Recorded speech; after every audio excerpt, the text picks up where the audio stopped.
Je m'appelle Roxane Arsenault, je suis coordonnatrice artistique à la Centrale Galerie Powerhouse. C'est un centre d'artistes féministes inclusifs sur Saint-Laurent. Je suis aussi à la radio à CISM depuis 10-11 ans. Et puis, je fais de la musique aussi à temps perdu. Donc, voilà. Bonjour.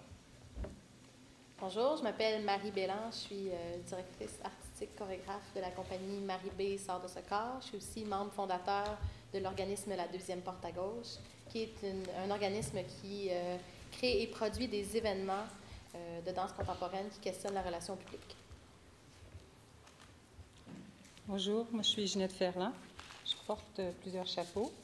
J'ai une formation en danse, j'ai dansé, j'ai chorégraphié. Je suis fondatrice d'un feu collectif qui s'appelait Brouhaha Danse.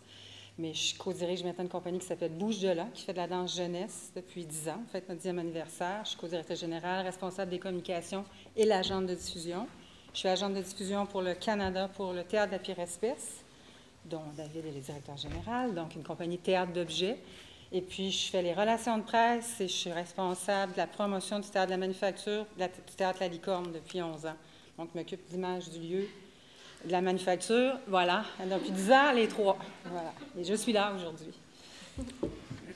Bonjour, Eva Quintas. Je suis directrice de projet à Culture pour tous, qui est plus connu comme organisme coordonnateur des Journées de la culture.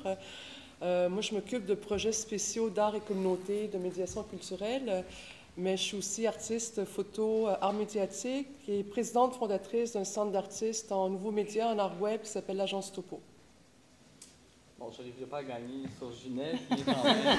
Mais il m'accote. Alors, moi, je suis le directeur général du Théâtre aux Écuries, qui est un lieu de diffusion dédié à la relève et à l'émergence, qui produit notamment Carte Première. Je suis directeur administratif du Théâtre de la Pire Espèce et du Festival du Jamais Lu et président de l'Association des compagnies de théâtre. Mais quand même, ça, je voulais commencer avec un témoignage comme artiste en pensant à l'atelier. On s'est tout entendu ce matin. C'est la même chose. Je vais oublier ça.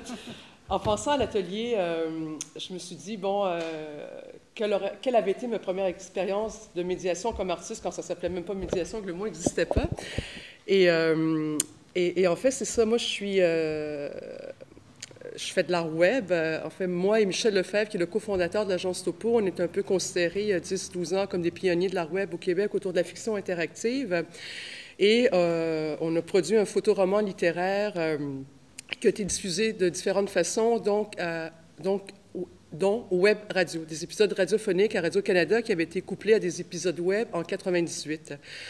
Donc, pas mal quand même à l'émergence du web, où le débit était très lent, tout ça. Et on couplait ça à des événements réels de diffusion. Donc, on était au Café électronique dans le Vieux-Montréal en janvier 1998, en pleine tempête de verglas, pour ceux qui s'en souviennent. C'est la confusion totale en ville déjà. Et en fait, on était quand même... l'antenne même de Radio-Canada avait planté, c'était passé du FM web, enfin. Et là, on était très fiers, en fait, de présenter notre web diffusion. Puis dans la salle, c'est nos amis artistes. Alors, comme je dis, c'était pas un public culturellement éloigné de l'offre culturelle professionnelle. Mais en fait, on a passé toute la soirée à expliquer à nos amis c'était quoi l'Internet et même à les aider à utiliser le clavier de l'ordinateur. 98. Alors, là, avec le recul, en fait, on a fait de la médiation culturelle toute la soirée. On l'a refait beaucoup après. Donc, pour moi, je lis beaucoup à la médiation culturelle maintenant, pour moi, à deux choses. L'idée que même si on est des gens éduqués dans le milieu de la culture, on est très souvent néophyte d'une forme d'art. On n'a pas tous les codes pour tout comprendre, en fait, ce qui se produit dans le monde de l'art. Alors, imaginons des citoyens qui ne sont pas dans le milieu de la culture. Et d'autre part, dans un contexte où quand même on remet beaucoup en question la légitimité du financement public des arts, la médiation est quelque chose d'important, je pense, surtout pour les pratiques émergentes et les arts d'avant-garde, et non pas les arts établis et l'élite. Alors, c'était mes deux commentaires d'entrée. Et là, je me référais à mes notes, parce que je veux vous donner du vocabulaire qui pourra vous servir dans les demandes de subventions, peut-être, parce que quand même, la médiation... c'est un métier d'avenir pour les artistes et c'est une source de revenus supplémentaires pour les organismes culturels. Je peux vous entrer, en fait, vous le savez peut-être, la Ville de Montréal en fait un pilier fondamental de sa politique culturelle. Toujours les municipalités, en fait, s'intéressent beaucoup à la médiation comme service culturel aux citoyens. Et il y a deux programmes qui existent à la Ville de Montréal qui pourraient vous concerner comme travailleurs culturels dirigeants d'organismes, 2 programmes d'action culturelle qui nomment médiation culturelle. Un, c'est les organismes culturels doivent soumettre un projet avec un organisme communautaire, projet de partenariat communautaire culturel. 2, les organismes culturels soumettent un projet pour travailler avec des clientèles, les jeunes, les immigrants, les femmes, etc. Généralement, c'est la date de tombée autour du 15 mars. Voilà. Alors, j'y vais avec des notions de définition. Le mot médiation nous vient de France. Ça émerge dans le champ culturel dans les années 60, mais il devient vraiment un terme utilisé dans les années 80 dans le milieu des bibliothèques et des musées. Pourquoi? Parce que c'est dans ces institutions culturelles-là qu'on a des objets à transmettre et qu'on réfléchit le plus. En fait, c'est là qu'émerge la réflexion sur le public, sur la réception de l'œuvre, sur la transmission. Donc, c'est dans les musées, les bibliothèques, au Québec aussi, que se développe la définition traditionnelle classique de la médiation, qui est le relais de la diffusion, qui est la transmission du savoir, qui est toute la notion de passage de l'œuvre vers un public, et qu'on nomme les médiateurs comme des passeurs culturels. Dans cet axe de la transmission, on est dans l'axe de la démocratisation culturelle, où est-ce qu'on réfléchit beaucoup à l'accès puis à l'accessibilité des œuvres pour un public souvent éloigné de ces œuvres-là. Avec l'évolution de la réflexion sur la démocratisation de la culture, sur l'action culturelle et sur la médiation, on voit que ces stratégies-là migrent vers les autres disciplines, beaucoup vers les arts de la scène, où on réfléchit aussi à renouveler la relation avec le public, et que ces stratégies-là intègrent de plus en plus des pratiques qui viennent de la démocratie culturelle, donc qui vont s'intéresser à la participation des gens et pas juste à la transmission de l'art vers les gens. Et là, on va intégrer des activités plus interactives, comme des rencontres avec les publics avant ou après le spectacle, comme des ateliers de danse pour des enfants qui vont voir un spectacle de danse.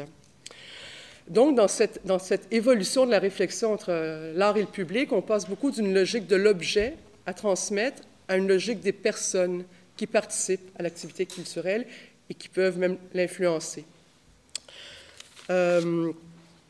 Pourquoi vient cette réflexion-là, qui vient de France puis qui nous arrive aussi au Québec juste un peu plus tard?